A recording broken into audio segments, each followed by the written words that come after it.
following podcast is brought to you exclusively by the Rad Rob Radio Network.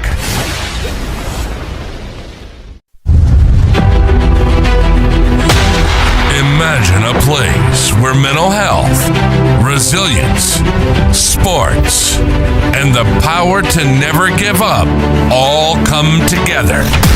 This show is about life. It's about mental health. It's about bouncing back stronger than ever. This is Reset and Rise to the Unbreakable with Amanda Moore.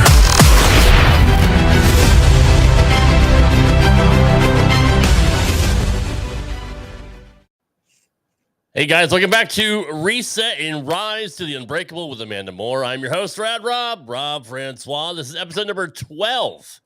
We have a very, very special guest tonight. But first, Amanda, good to see you. How are you tonight? I'm good. Good. Episode 12. We're just flying through here, right? 12 weeks. It's crazy. I know. It's great. And I was counting today. We have 15 more booked. Wow. So, yeah. So we're here for at least 15 more weeks.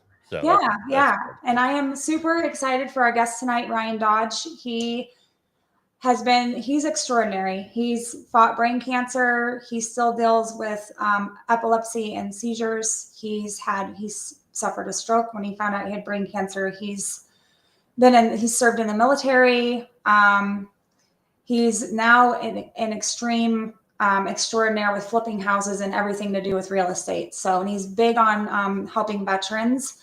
I just read a post of his earlier that he's doing some more real estate stuff. So I'm excited to talk to him and see how his journey got him to where he's at today. He's a very successful and powerful human being. And he just when he talks, he's a voice you want to listen to. And he has great advice. He's a good looking guy too. Just saying.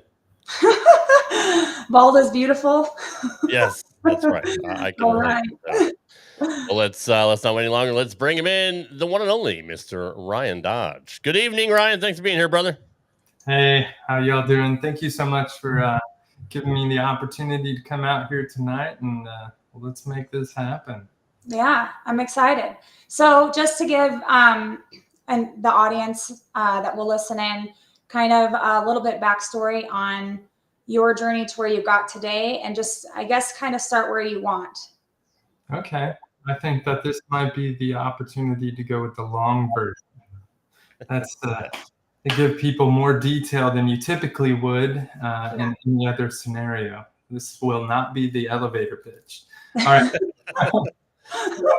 It starts back in O'Fallon, Missouri. That's where I grew up.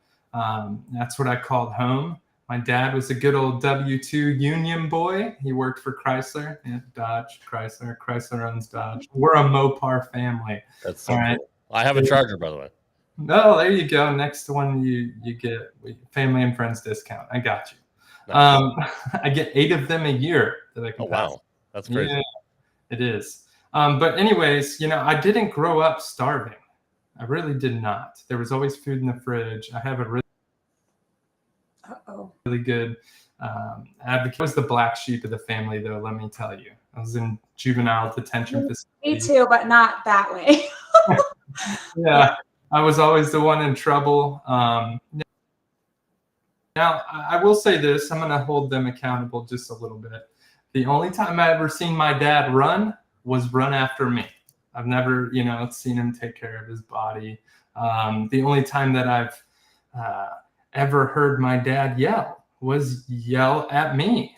Right?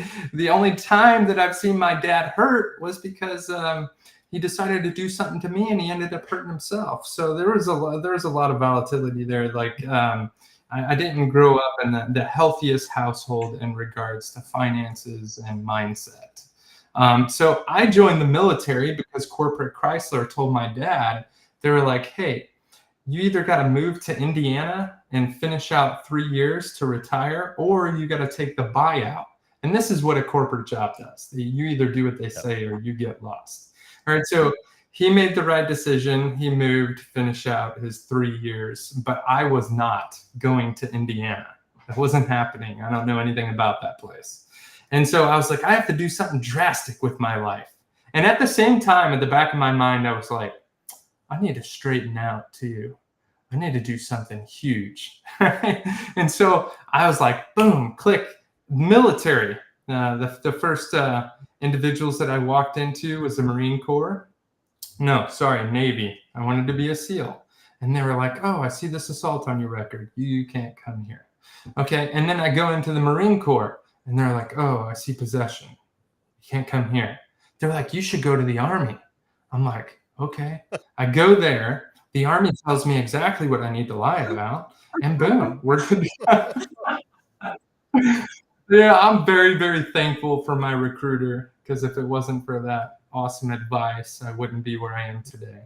So I shipped out United States Army Infantry. I wouldn't change it for the world. I absolutely loved my job. I went in there and I was like, I'm a wild man. I want to go fight. And so I didn't need a sizzle clip, right, in regards to the infantry. I knew exactly what I wanted to do. And basic training, Fort Benning, Georgia, home of the infantry. That's where our Rangers are trained. That's where our infantrymen are trained.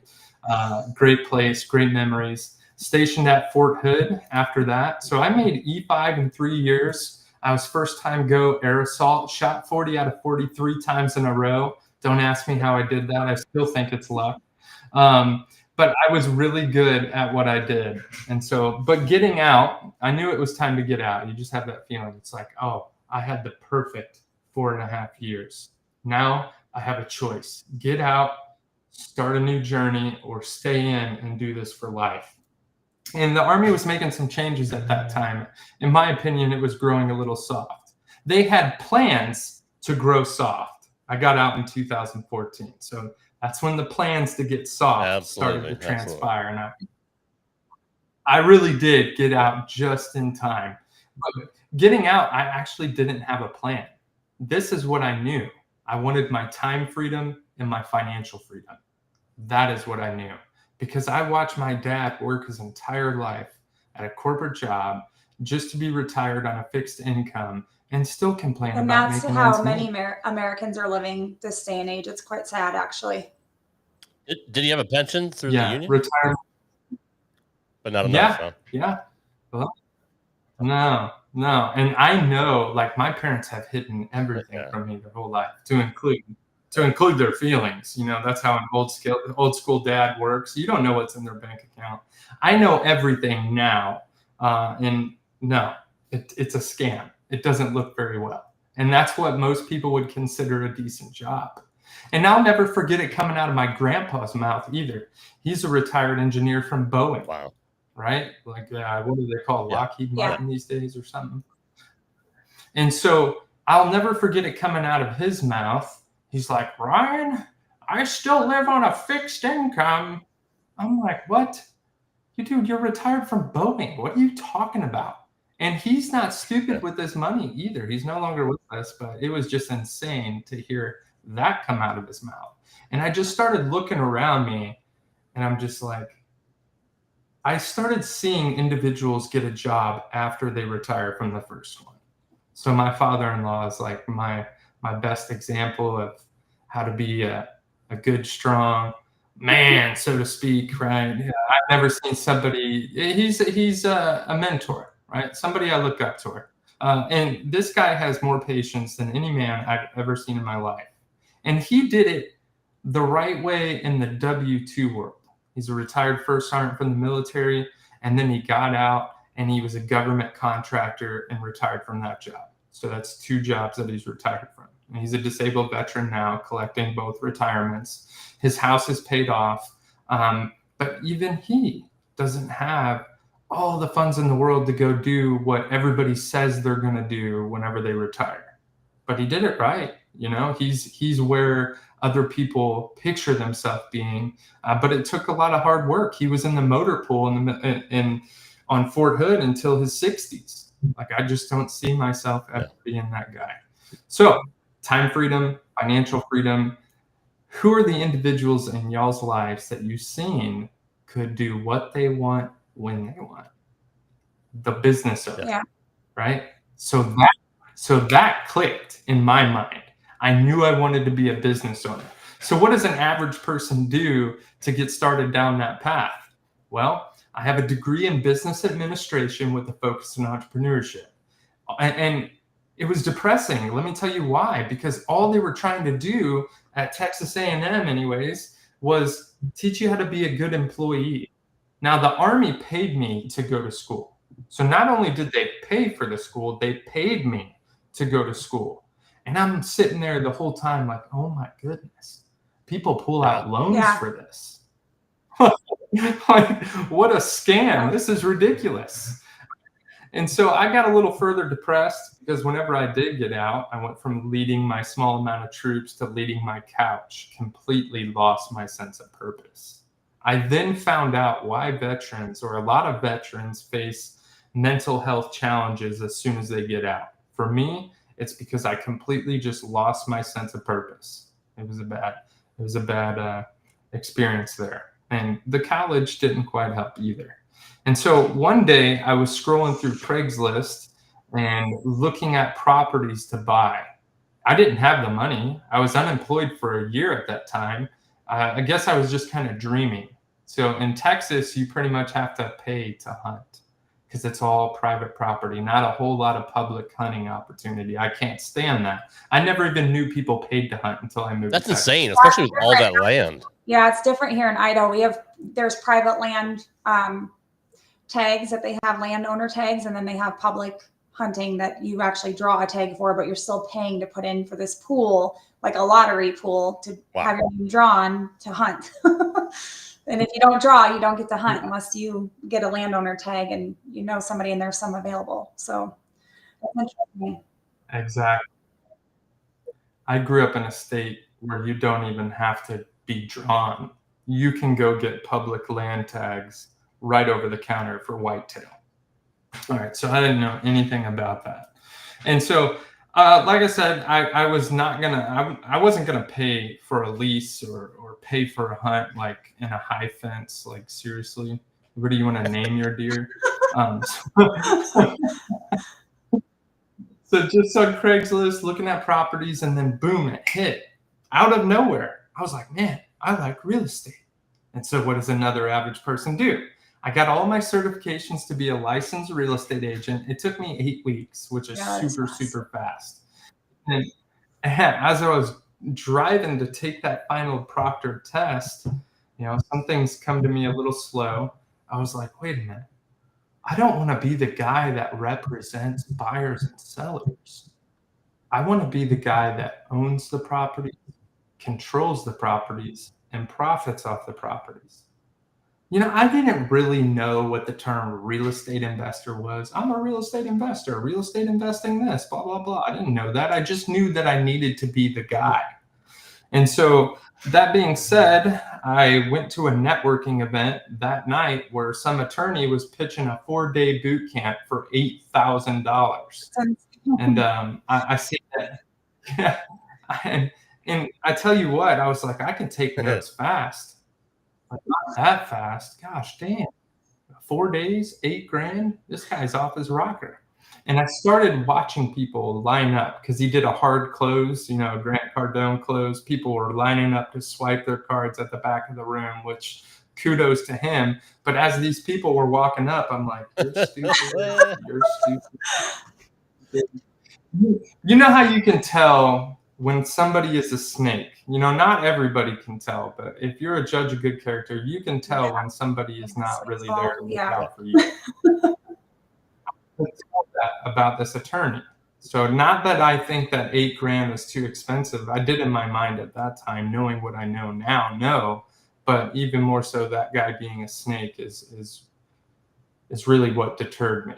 And at that time, I was really butthurt, so to speak, about the real estate investing education industry, which everybody should be cautious of. There's a lot of gurus out there. So I'm sitting there thinking, damn, how am I going to make this happen? I'm street smart. I'm not the most book smart, but I'm street smart. I knew that I wasn't going to go down the rabbit hole. That's books, podcasts, forums, YouTube, and more. That's where Joe Schmo in this video is telling you one thing, And then you have this guy in this book telling you another thing. It's conflicting information leading down this rabbit hole of research and not doing deals. I knew that I wasn't going to go that route. I needed a more direct path. And so I found some ad on Craigslist that said, learn all aspects of real estate investing and get paid while you train. I was unemployed, right? So getting paid while you train was a really good tagline for me. And learning all aspects, like that's something that drew my attention in as well. But I certainly wasn't sold from that little message. I replied back with my email. This guy, Casey Hansen out of Minnesota, calls me. And he's like, we got this webinar and this webinar. And I don't think we're allowed to curse on here. So I'll put this in different words. I was fresh out of the infantry. You know, we didn't even work with women, right? So can you imagine? We were foul, right? And I was foul at that point in my life. And so I said, hey, look, man, how much does it effing cost? And he's like, well, we have this webinar and this webinar. And I'm like, look, man, if you can't give me the effing facts, I don't know why the F we're talking right now. He's like, I'm going to give you these 3 recordings. When I'm going to send them to your email and you get back to me when you want. Click, and hung up the phone. That is the only way somebody would have gotten me to check out an opportunity, was by hanging up the phone. That happened in my life for a reason in that moment. Because Casey is not even the type of guy to get aggressive by any means. He is very timid, very shy, very, you know, you could just never picture an individual doing that. And so I checked out all the information, did my SWOT analysis, strengths, weaknesses, opportunities, threats. Hey, thank you, college. You taught me one thing. All right. and so I hit that weakness part on the program, and I just couldn't draw anything up. And that's whenever I realized you got to base decisions in life off of 2 things. There's two ways to make decisions. One based off of drama, which is what you think that you know, right? How many opportunities have come across in your life and you based a decision off of what you think you know, versus nothing but the cold hard facts? And that's basing a decision off of clarity. And that was told to me whenever I was being introduced to this. And I'm like, dang, I'm doing a pretty good job. I'm doing a SWOT analysis, but it hit me that I had probably been closing doors of opportunity in my face my entire life, just because I want to be judgmental and not be clear on it. And anyways, I got started. I did my first deal within my first year, which was $30K in profit. I prevented my own parents from being foreclosed on within the first year. So once again, God put this in my life just at the right time to go out there and do something really good with it. There's also a mentoring aspect to this. I'm a mentor, I'm a coach. That's what gave me my sense of purpose back again right off the bat. You know, I still lead troops. It's just on a different battlefield. We're killing the designed ignorance in this nation. All right, and so I got really hot and heavy on wholesaling and fix and flip. I picked up a 14-unit apartment complex my second year, negotiated seller financing, did the deal using none of my own money. And to this day, I've done 287 real estate transactions, so real estate deals. We live on the lake. It's paid for free and clear. I fired my wife's boss that second year as well. I can hunt in my yard. We have raw land investments. We have some land in Temple, land in Missouri. I have a Knoxville, Tennessee Airbnb. I've done deals in Richmond, Virginia, Florida, Utah, Missouri. We just had a realtor on our show a couple weeks ago from Florida, and then I know somebody that's a realtor in Utah, so maybe I can get you some connections that way too. But I want to backtrack. Did you say that you got started in all of this with none of your own money? Yeah, so I did that first deal with none of my own money. So no, wait a minute. Let's back up. I invested in private education. Yes. All right. So was there money involved getting started in this? For sure. I put it all on my credit card, scared out of my mind. Yeah. I was 24 years old. I had no experience in business. I was stepping out on a limb. This was burn your ships. You are Well, going and to make this I've read happen. things where like many investors will get stuck in a analysis paralysis type of situation. So you were talking about over analyzing or analyzing based upon what you know versus cold hard facts.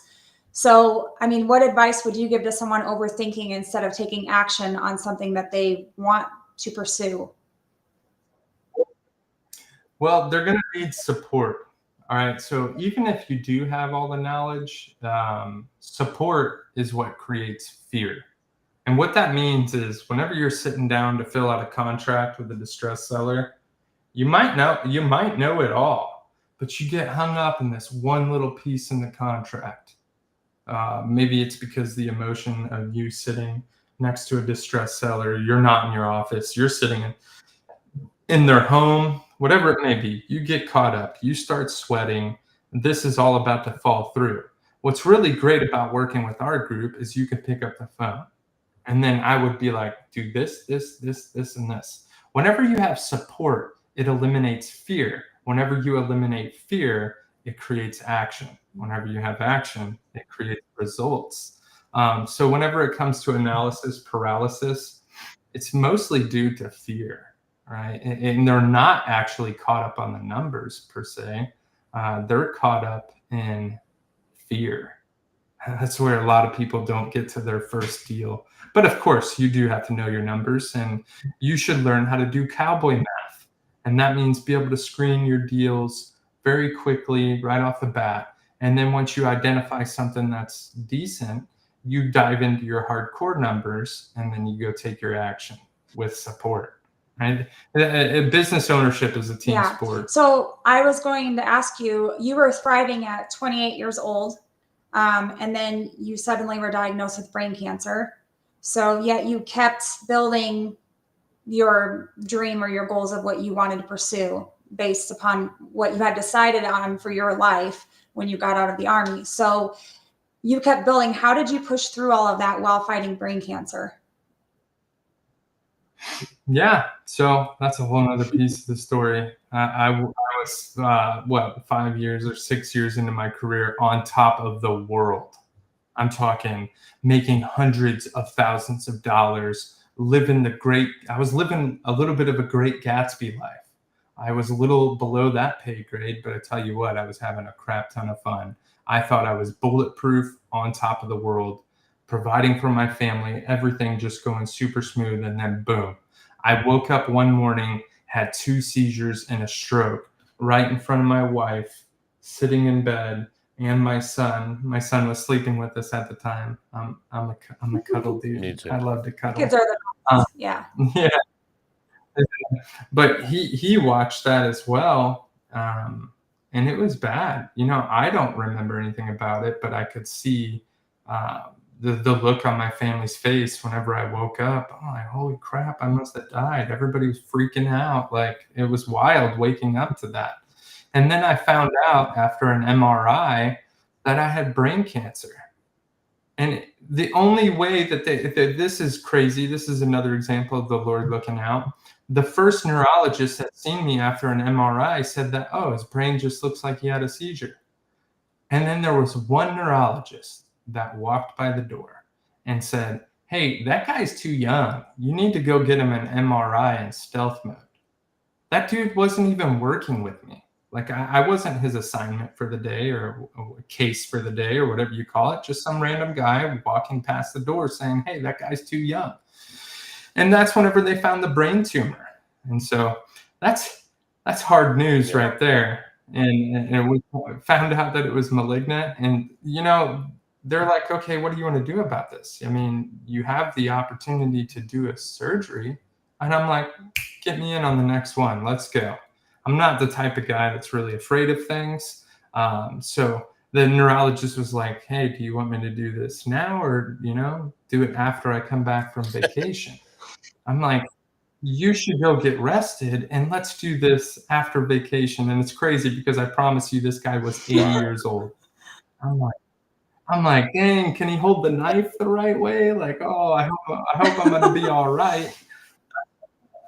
And so that was, a lot of people would consider that scary, but I actually wasn't that scary. We got the surgery done, and this guy said, I remember him shaking my father-in-law's hand and my wife's hand and saying, "We got it all." I remember him saying that. But probably a year ago, this was 5 years after, I had a private oncologist. So the VA was telling me while they were treating me, because I have epilepsy post-surgery, "Oh, that's just scar tissue. That's just scar tissue every updated MRI that I get." Because in that neurologist's notes, he didn't specify that he didn't get all of it out. He only got 25% of it out. And I'm sitting there thinking, "Oh, I'm healed." And then 5 years later, boom, I get the news from a private oncologist. He's like, "Your tumor's still there." Me and my wife are sitting on Zoom whenever we heard this. But to rewind, before that news, after my surgery, my wife gave birth to our youngest son. And I'm talking a week into it. This whole stroke and stuff happened a day after we got married. My wife got married. It happened a day after. It gets better. It gets better.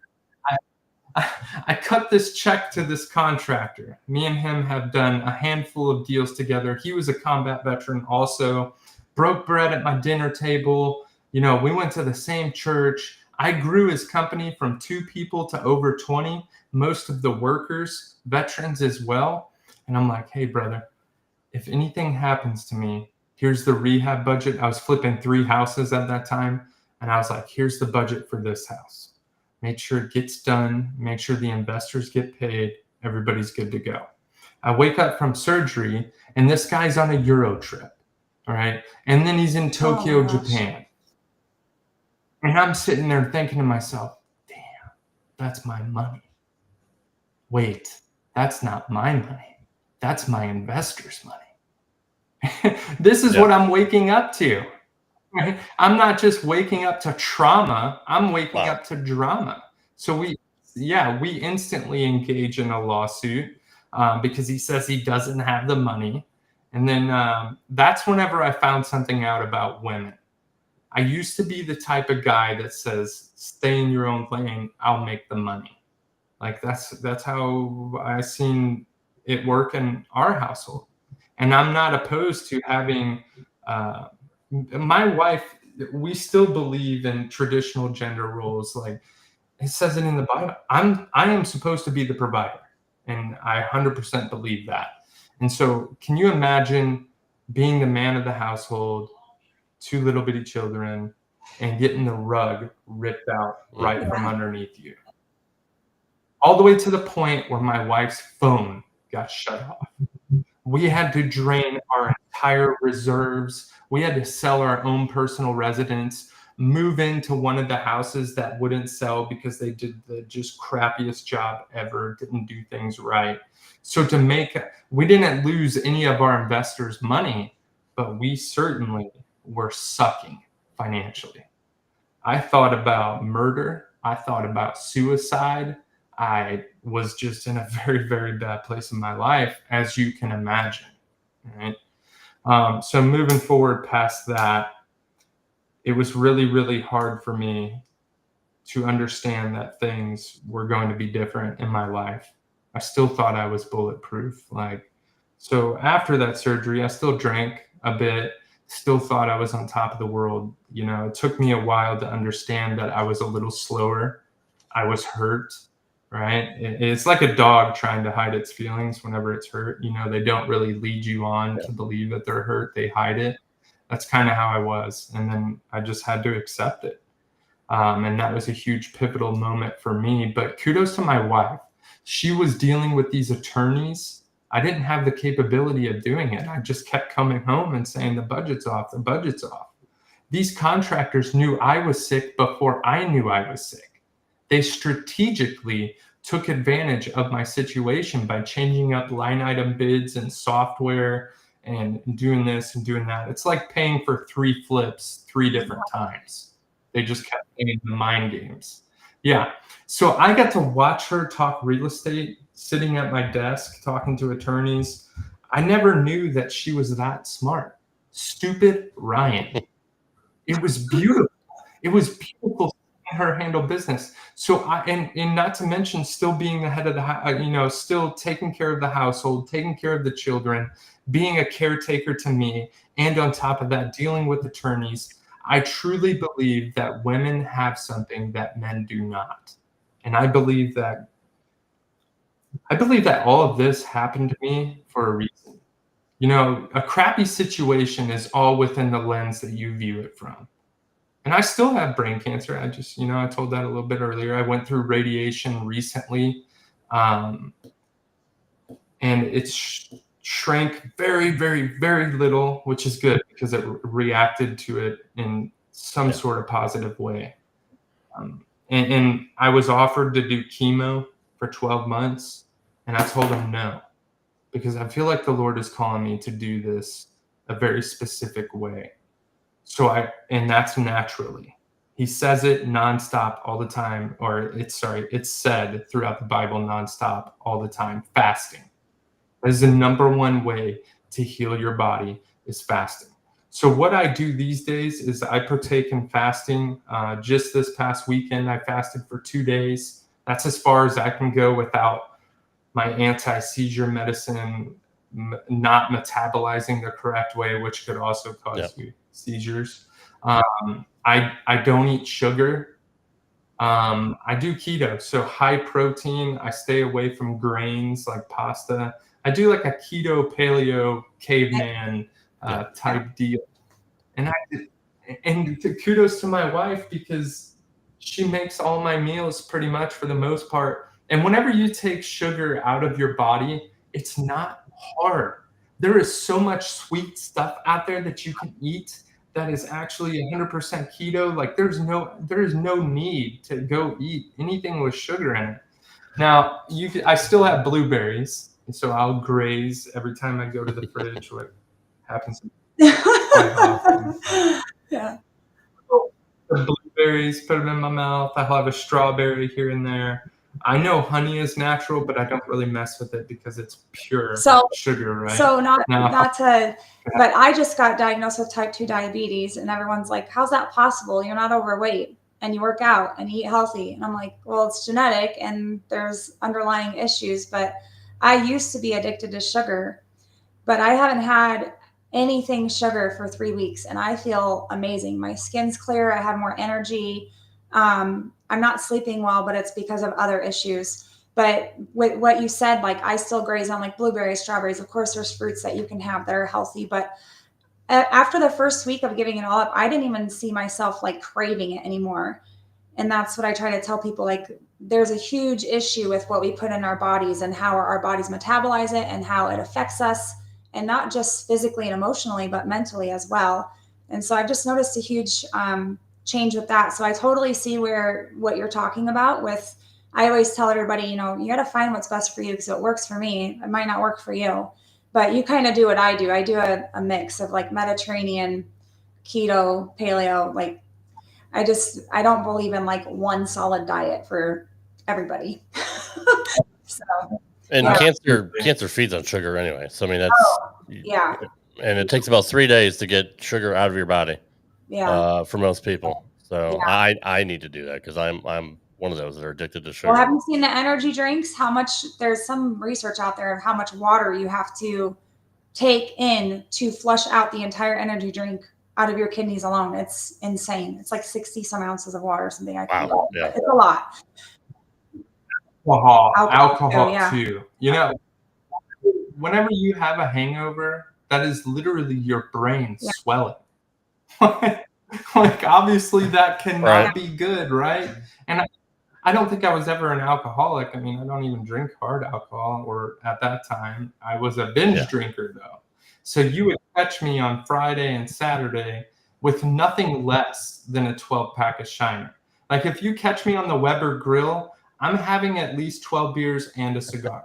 Now, I didn't drink every day of the week, but whenever I did, I was a binge drinker, and that is one after another.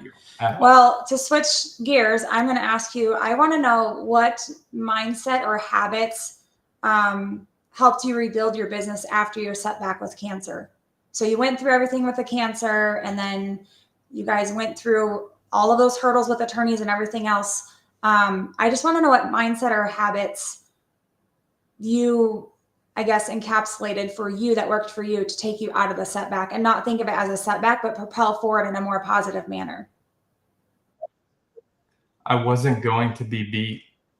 I was not going to let those contractors or let that sickness determine the outcome of my life. And I could have easily played victim. You know what? Whenever it came to those private money investors that were funding those deals, I could have claimed bankruptcy, shut down, and never paid them back. Just moved on with my life. You know, I could have just curled up in a ball, gave up on everything.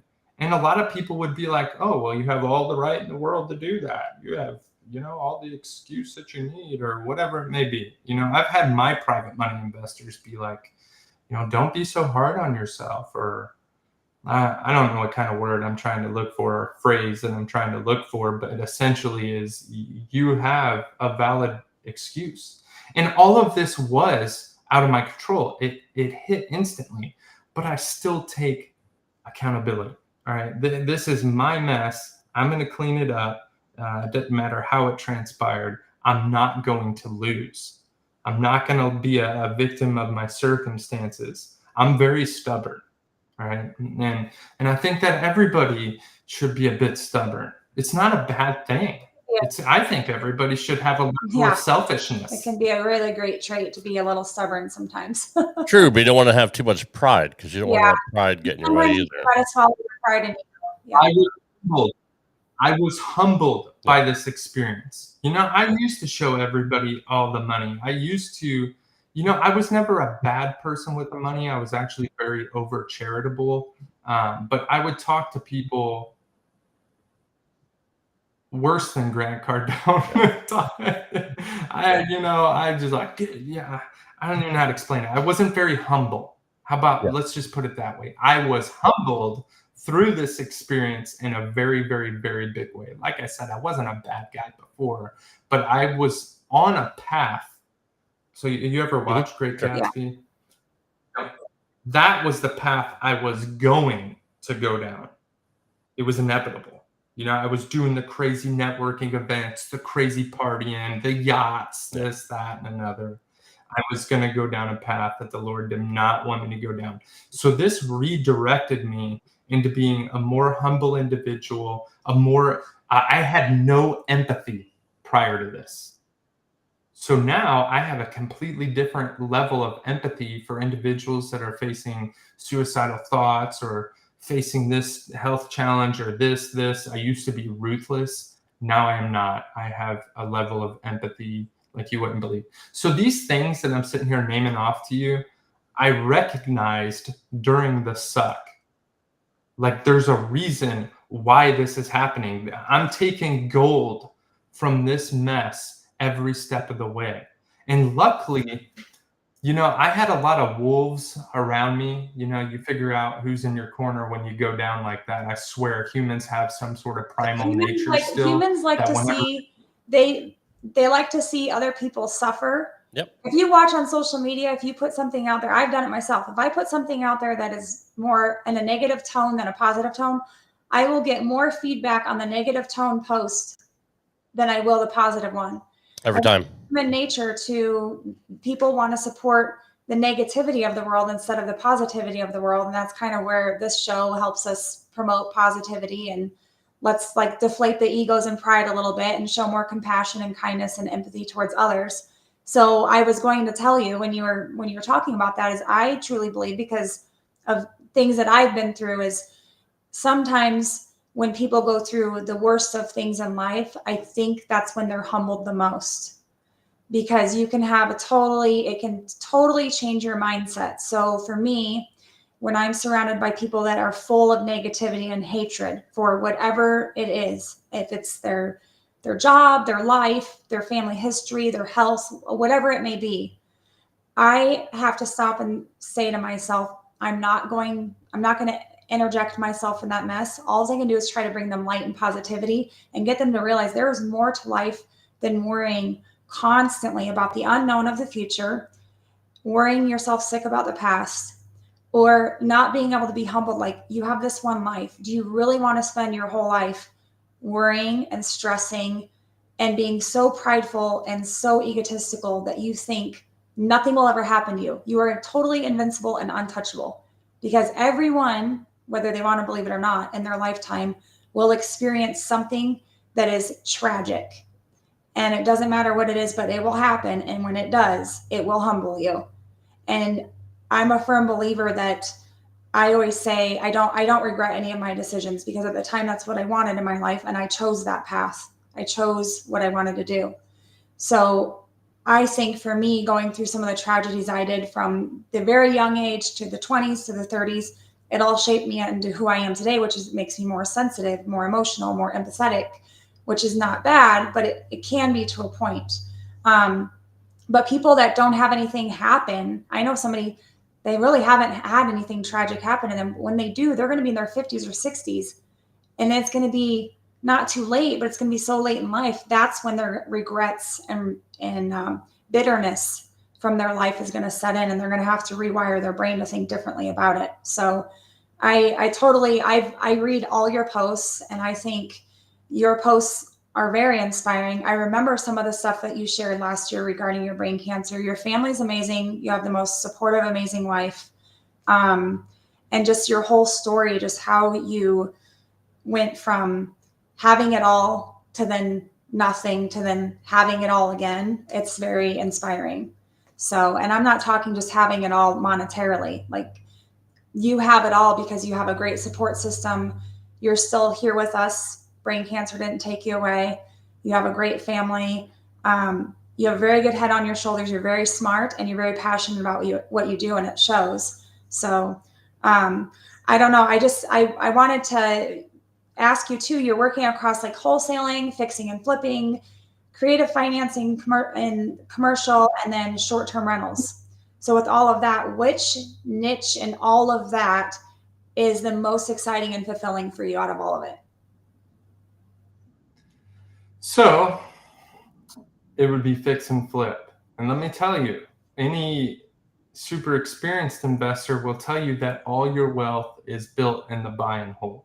That's your long-term investments. That's where your long-term wealth is built. I get really bored with buy and hold, and I think that it's important for you to do what you love. So I do cherry pick properties here and there and hold them. So boring, but it is where your long-term wealth is built. I like fix and flip. I like the pace of it. I like the bit of drama that comes with it. I like the neighbors that come up to you and say, look, everybody's making money when it comes to a fix and flip. Let's see here. Your title company's making money whenever you fund the deal. Your private money investor's making money, right? But you get to the job site, you're paying contractors, you're feeding their family, they're making money. The neighbors are making money simply because, well, you're fixing up the crappy property on the block that's lowering the values of the other property. Once again, there goes your title company getting paid at the end. Your real estate agent is getting paid at the end. Your private money investors are getting their returns. And then lastly, I'm getting paid. Oh, by the way, the distressed seller got paid too. Everybody around that transaction is making money. And I do like the fat checks. That's got to feel good too. Like you said, you're very into charitable work as well, and you have been. So in a sense, that is kind of charitable work, because you're not just helping yourself, you're helping everybody that's a part of the process, and then the family that is going to potentially move into that new home. But I've actually made jokes about that before, doing fix and flips, because I used to watch a lot of HGTV, Chip and Joanna Gaines. So we'll go on walks, and we'll see houses that are on these blocks, and there's just a sore thumb, and you're like, what are they doing? So we went on a walk a couple months ago, and there's a house for sale, and it's beaten down and run down, and all the other houses around it are beautiful. They've kept up the yards. You can tell they've redone something. All these houses had to have been built 1980s or older. And I'm like, we should buy that, like jokingly. I'm like, we should buy that house. We should flip it. But it's like, when you don't know the process of how to get started, you don't have the liquid cash to do it, or the investor. It's like, well, where do you start? So we've kind of joked about it. And I've actually told my boyfriend, I'm like, we should really talk to Ryan. Because and get some advice. I mean, I see all the time that you actually do free, is it Zoom webinars or seminars that you do? Is that correct? Okay. Yeah. Every Monday night, deal analysis, 6 p.m. every Thursday at 6 p.m. is a real estate mastermind. Yeah, that'd be awesome. I will definitely reach out to you about that. So, and so I'll let you plug it in. Where can people find you at for that? Is it all? I would just hit me up on Messenger on Facebook.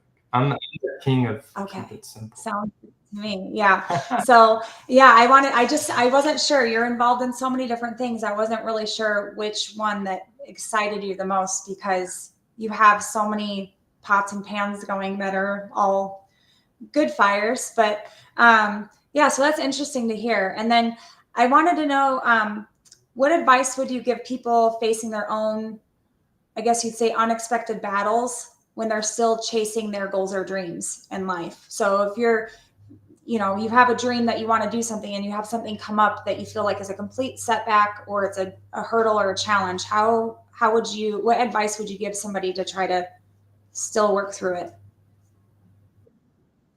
It's all within the lens that you view it from. You could look at it from a negative standpoint, or you could look at it from a positive standpoint. And I highly recommend that, you're over here and you look at it from the positive aspect of things. Those are two different lenses that you could view it from. And I'm telling you, there's one that's better than the other.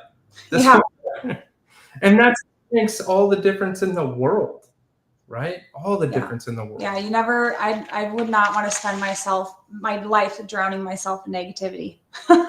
I've done that for so many years. I'm kind of past that stage. Nothing good comes out of it. So I mean, it's just a useless thing to waste so much time and energy on mostly stuff that you can't even change yourself. And a lot of people do that. They hold grudges and regrets. And I can imagine at times, like I deal with anxiety sometimes to a fault of my own. And then I deal with depression at times. I just recently got put back on antidepressants there's a few reasons, but I felt I needed it. So with those, I mean, you're already battling those on a daily or weekly basis or monthly. Why would you want to add to it and just be stressed out and negative all the time instead of looking at the positives? And I've told many people this, including my boyfriend. I try to get up every day and I write down 5 things I'm grateful for. And I don't care if I write down the same 5 things 7 days a week, 365 days a year. I got to be grateful for something. So, I love that. Yeah, Ryan's looking for something. I have my folder over here somewhere that I write in all the time of great things that happen. It's pages and pages and pages. But I went through this manic episode throughout this. Like I was sitting in the shop with my wife and my mind just completely shifted. Like you could feel the chemistry of it shift. I actually had to go to a psych ward for a few days. And and in this manic episode, I was full of, I was living in a whole different world. I feel like Jesus was giving me a little taste of what's to come, because every single thing that we stress about, have anxiety over throughout life seemed so stupid. I was in this manic thing for like 20 days. Like I hope to get back to that every single day. I was in a completely different world, full of gratitude, wake up every single morning. My wife didn't even know who I was. I was that positive for 20 days. And let me tell you, you guys, the things that is stupid. Yeah. Yeah. When it's said and done, none of that's going to matter. So do it.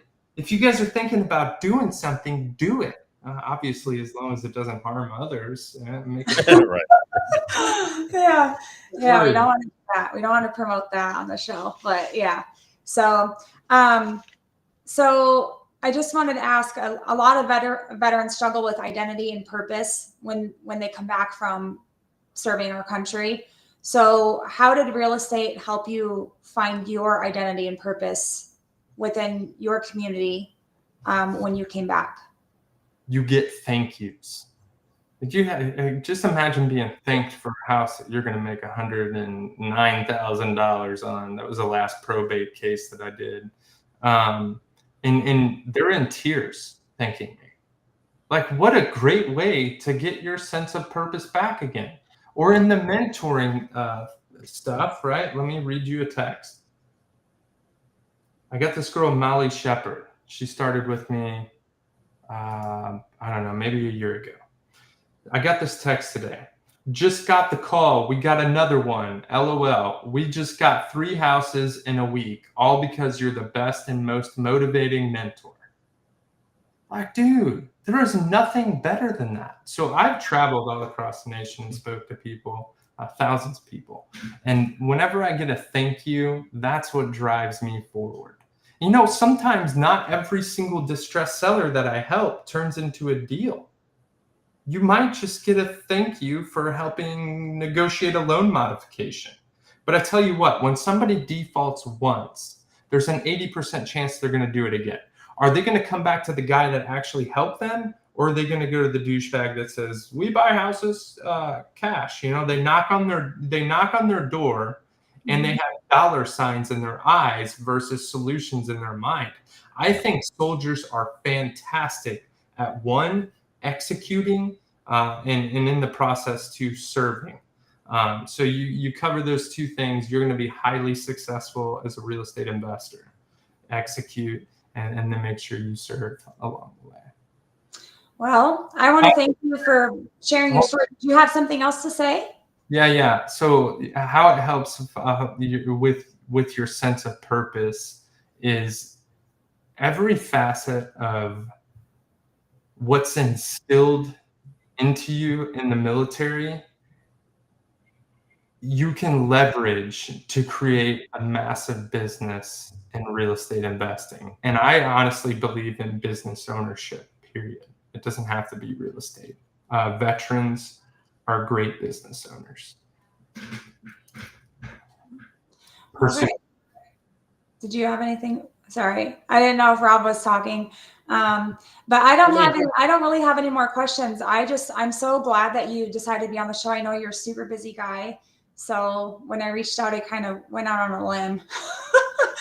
But anyways, I'm glad. I felt, like I said, I've been following you for a couple of years, and I think your story is really inspiring and incredible, and you're doing amazing things. And you are probably one of the most humble and down-to-earth people I know. You're very willing to be open. You're like me. You're an open book. Anything that you've been through, you're willing to share if it makes a difference in someone else's life. And so I want to commend you for everything that you've done. And I'm still rooting for you and praying for you that everything turns out okay with everything with your brain cancer. It's crazy how that works. That 5-year mark, it was the same with me. I went in 5 years later and boom, got it back. So, but then, now I'm free and clear. And so I'm hoping at some point that God sets you on a path where you're free and clear and you can go about the rest of your life doing the things you love to do and you're passionate about and making a difference in people's lives. So. No, I really, really appreciate that. I appreciate you a lot. I think you're just truly an incredible person and you inspire me as well. Thank you. Keep praying for me. I'll tell you this, the doctor's like, well, I think that you probably have like 15 years to live based off of, the things that I've seen. That was like 5 years ago. But watch this, folks. There's only one person in charge of whenever that time comes. And right. I'm not scared of it regardless. But you do the right things. You take care of your body. You do what you're called to do. And watch what my results are going to be. Yeah. They come back in dividends. So tenfold. We'll definitely add you to our prayer list. And I absolutely stay in touch with you because you're just a remarkable young. You're still young, too. I mean, I'm 49, so everybody's young to me. You're a remarkably young man to me. And your story is absolutely phenomenal. And we wish you continued success with what you're doing. And can't thank you enough for coming on our show. Oh, thank you, Rob. Thank you for having me. I think you're awesome. Appreciate that, sir. Well, if you ever need anything from us, I know it's cliche, but just don't don't hesitate to hit either one of us up if you just want to talk or just want to vent. We're here for you. I plan on talking more. That's for sure. Awesome. We will, for sure.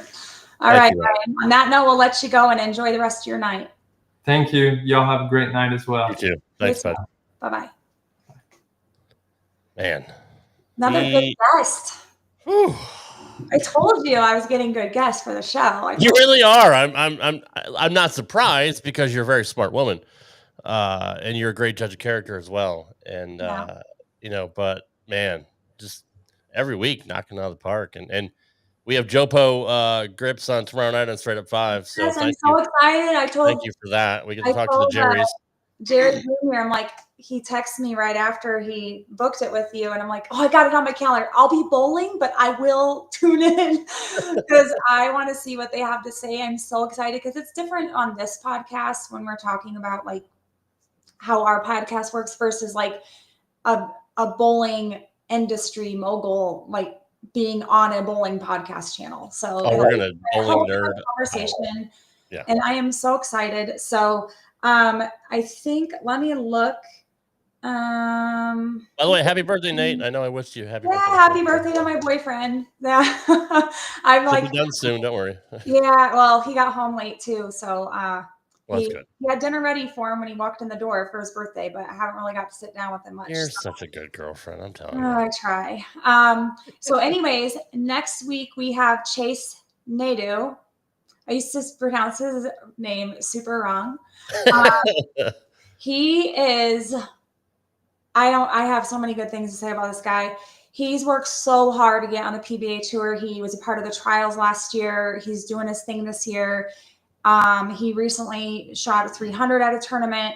Yep. He's phenomenal. I met him bowling in the tournaments in Utah through Championship Bowling that we had on the show a few weeks ago as well. He's very talented. He's got a little girl and his wife Savannah. That little family is the cutest. They've traveled with him. His dad is just the same. Like Chase he's such a nice guy. His dad's the same way. They're very humble people. Chase is always smiling, always nice. I've only seen him get mad on the lanes one time. But he's awesome. He's such a good competitor and such great sportsmanship. So the conversation with him is going to be about what it took for him to get to the PBA tour. That's a lot of people's dreams. I mean, True. They want to be on tour. And he thought about giving it up at some point last year. I remember one of his posts. He was just so discouraged. Yeah, and he's actually, and he's actually one I've turned to when I felt defeated and like I wanted to give up bowling. Mm-hmm. And I don't think people realize like what we read on social media. For me, what I always tell people is, I don't care how many likes I get on my posts or how many comments I get. I don't care if you comment on the post. I don't care if you comment on my looks. I don't care what you comment on. As long as I'm making a difference in somebody's life, that is what I'm setting out to do. I'm setting out to make people realize there's more to life than working. There's more to life than being stressed out and negative. And there is so much to be thankful for, but we all go through things in life. But it shouldn't make you stop living because you go through something. It shouldn't deter you from going through hurdles to get to where you want to be. So just all of the guests that we have coming up, we have so many different types of guests coming up that have different remarkable stories in their own way. But I'm glad they're willing and wanting to share them because I know they're probably going to help somebody out there. So that's where I'm at. That's, last week I shared with you, Rob, but we got off the podcast and Mary Pengsa came on and said all these amazing things to me. And she literally made me cry on camera after we were done filming.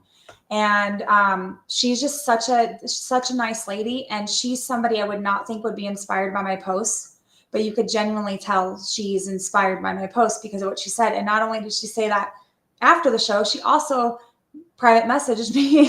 So, I feel like Ryan said, I think I've finally found my purpose in life. And I don't think I'm going to stop with just a podcast. There's probably more to it. I'm just not aware of what it is yet.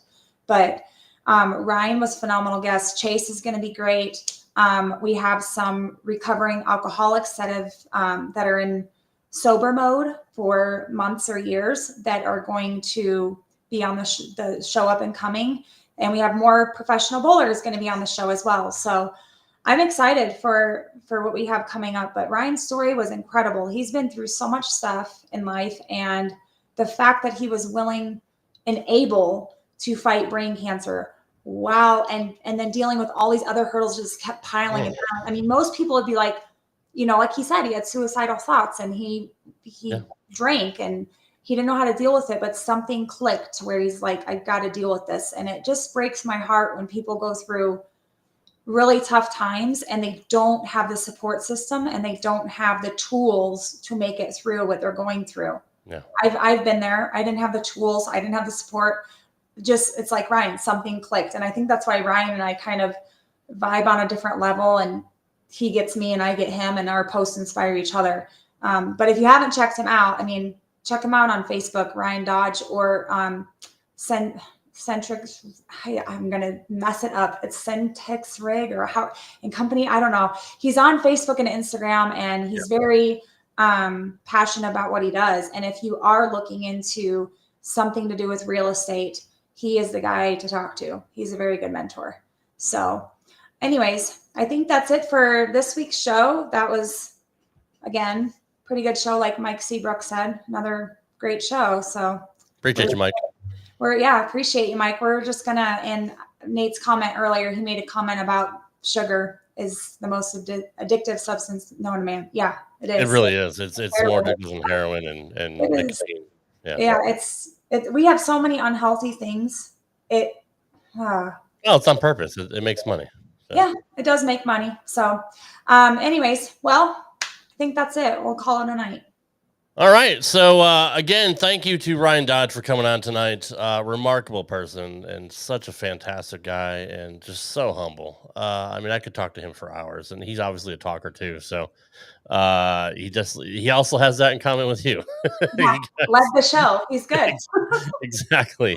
And we're looking forward to Chase Nadeau next week. So thank you, Mike Seabrook and Nate and everybody that hung out tonight. And those of you that watch the replays, we appreciate everybody. You don't always have to be here, but we appreciate however you view it or listen. We're also on every podcast platform if you want to listen to in audio form. That drops on Thursdays.